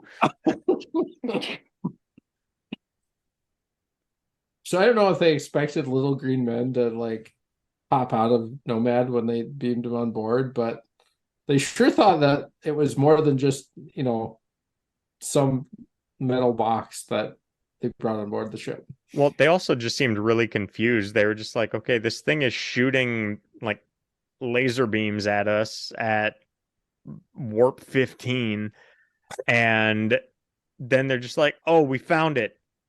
It's a 1 meter box that weighs 500 kilograms or And like that, something. and like those ratios were in their mind really far off. I don't know. Yeah. They being done on board like 500 kilos for that. I don't think is too far off the mark, but maybe. Yeah. But then just like, okay, that's a pretty small, maybe decently dense object that was shooting some pretty big laser beams. Yeah, the energy density there was something else for sure. Yeah. I mean, it did kill how many billion people at the beginning of the episode? Yeah. So, Oh yeah, there were about 4 billion people gone without a trace. Oh yeah, and Scotty had a great line at the very near the beginning of the episode that was kind of laughing. Hang on. Yeah, when they're absorbing some of the shots, and Kirk says, "Can we take it?" Or Sulu says, "Sir, they've fired another." And Kirk, "Can we take it, Mr. Scott?" And Scotty says, "That's problematical, sir." Yes, I commented on that one too. problematical. I didn't He catch used Yes. that. the word That's problematical. problematical, sir. I turned to Aaron. I was like, write that word down. That's not a real word. That's amazing. I'm gonna You're start just like, using that. problematical? I had already written it down. If I don't use that during a meeting tomorrow, then I have failed. I'm gonna change Only the if you have a episode title Scottish on this one. accent. I No. can fix that. We have a different episode title. This one needs to be "This episode was problematical," or "These I episodes were think problematical." now actually we need to, instead of using the word cringe for any episodes that have cringe value, those episodes need to be considered problematical. I'm on board. I can do that. Okay. What trivia do we have Yeah. for this episode? Not a ton. Really nothing that's super exciting. I told you about the Nichelle Nichols thing. I told you about that was Uhura singing the song. I really gave you the interesting stuff. Kind of going back to your point of why is it only ever alien probes or US, there, American probes or Earth probes. This one actually did collide with a alien probe. So That's fair. That is true. it's called Tanru, but it did collide with an alien probe. So, it happens. We got some uniform changes. We've got some shapeshifter references and some changing references, which they say are context for Deep Space Nine's Odo. Feels like a stretch, But yeah, I agree. Feels like a stretch. I mean, but, I definitely had that. they're not on my wrong, mind. but I was trying to understand the title of this episode until they made reference to the fairy tale of where it comes Yeah. from, and even then, I was like, it was a tight. It was a stretch. yeah. Kind of like Space Seed. You Some of know these what? They titles- could have Except for called this Space Seed was episode a with? fantastic episode with a stupid name. That's what we're saying. Like same concept. The titles Well, mean it's a nothing dumb to you. episode Yeah. and a dumb name here, but you know what they could have called the episode and it would have worked? Problematical. Nomad. Just call it Nomad and be done with it. Like, Yeah. why overcomplicate it? Artistic license. Sure. What does GPT say anything interesting about it? No, but I'll read it. So the nature of identity.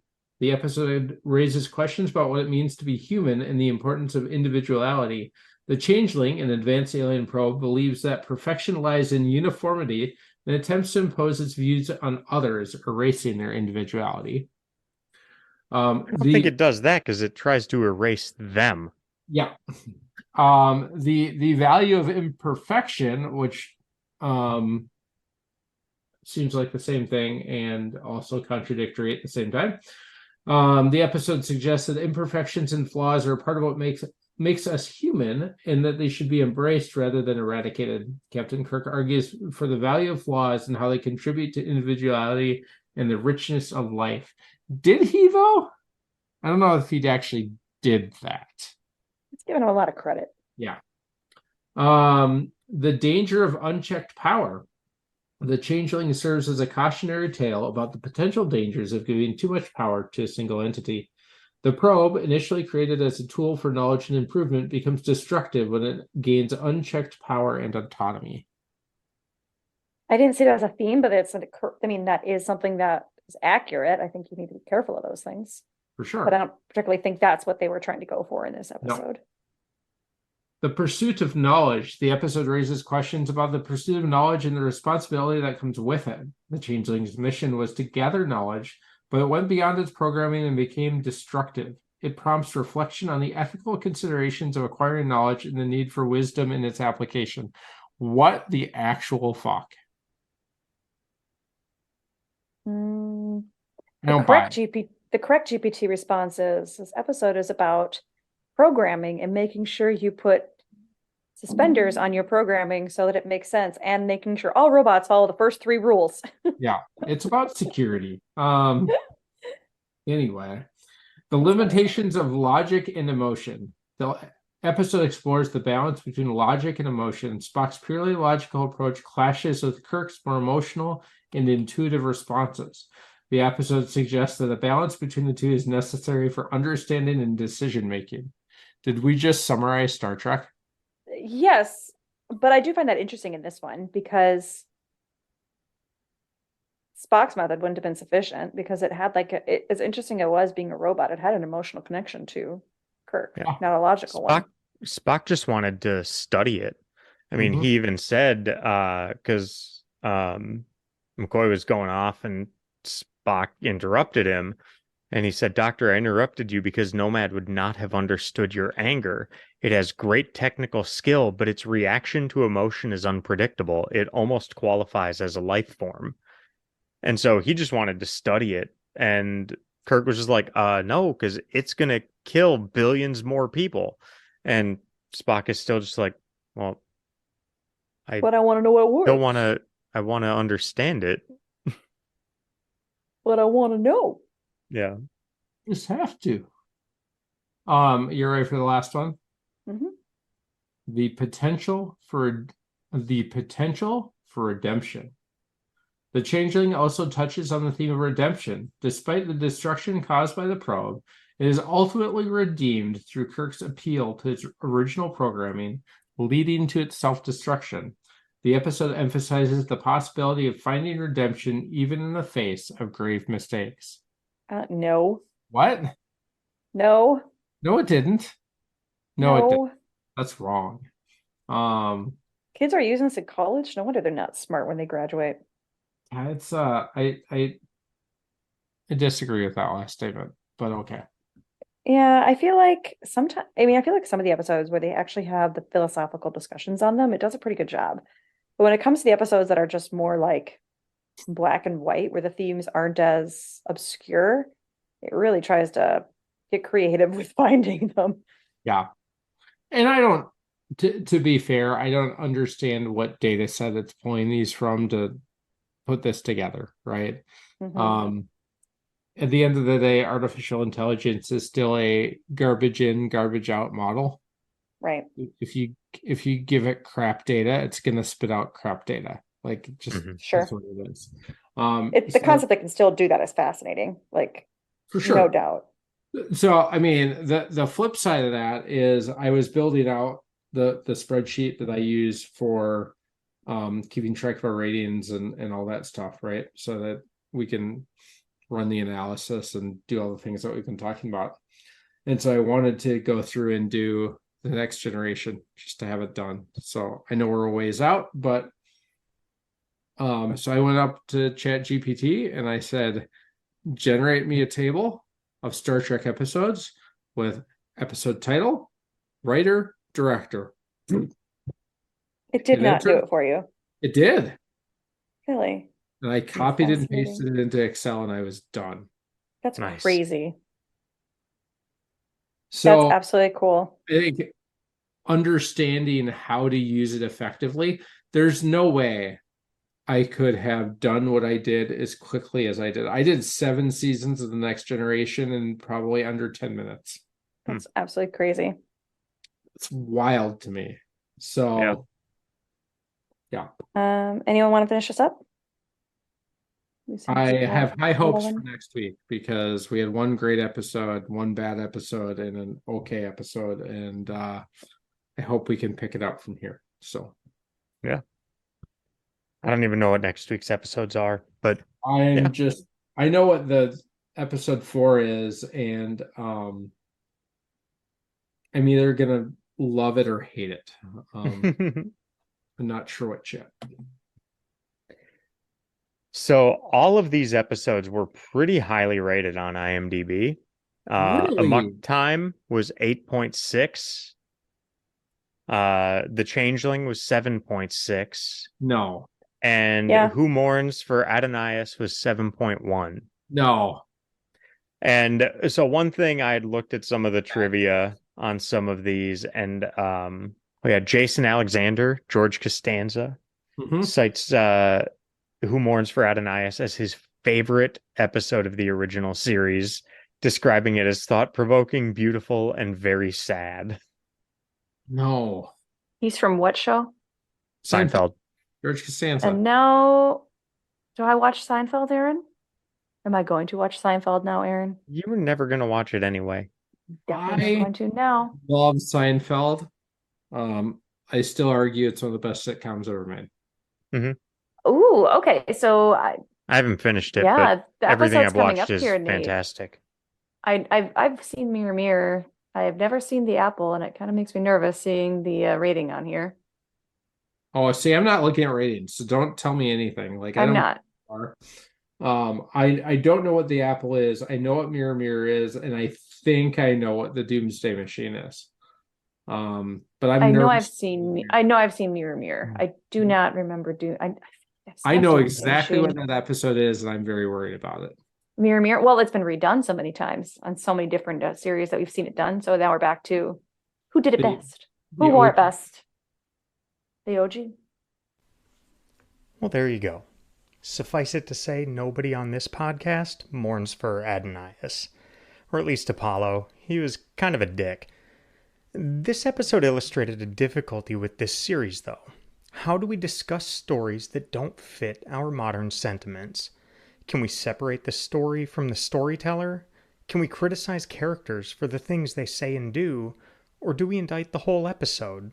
The whole series? Who Mourns for Adonais wasn't an easy episode to take in, and had parts that weren't easy to discuss. It fit a trend where women are discussed and treated condescendingly or worse in a lot of episodes. McCoy says that Carolyn is just waiting to find the right man and leave the service. Apollo says, "You seem wise for a woman." Can we discuss these episodes with nuance without endorsing the behavior or comments of these characters? I think we did. But is that treatment, are those comments indicative of a worldview espoused by the series?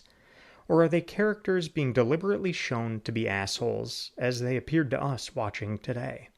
Honestly, I don't know. Realistically, it might be a little of both. I also find it interesting to consider where our discomfort with these episodes lies. Is it in the way the character is treated? Is it the actress? Or is it that we know people in the real world with whom we associate those kinds of beliefs and behaviors, so we have first-hand experience with where those beliefs and behaviors can lead outside of a TV episode? On the one hand, we'll have an episode like this, but then we also have The Cage with number 1. Uhura is a very strong character. Or am I experiencing cognitive dissonance trying to reconcile what I see in the series overall with what I see in specific scenes or episodes? Either way, we're having a critical discussion of a show that's nearly 60 years old. As we've often said, times have changed. How often do we look at a show and say, "Oh, no way that could be made today"? It feels like we can say that about every other episode of Star Trek the original series. Hell, there are some people now who say that about shows like The Office, and that show ended only 10 years ago, and is still beloved by many. I don't know. But with all of that behind us, thank you again for joining on our voyage through the world of Star Trek. If you're watching along, next week we'll watch the next 3 episodes of Season 2 of the original series, Mirror Mirror, The Apple, and The Doomsday Machine. If you like what we're doing here, please be sure to subscribe and leave us a rating and a review. For Abbie and Nate, this is Aaron reminding you to never give up, never surrender. Kirk has a son? Spoilers, damn.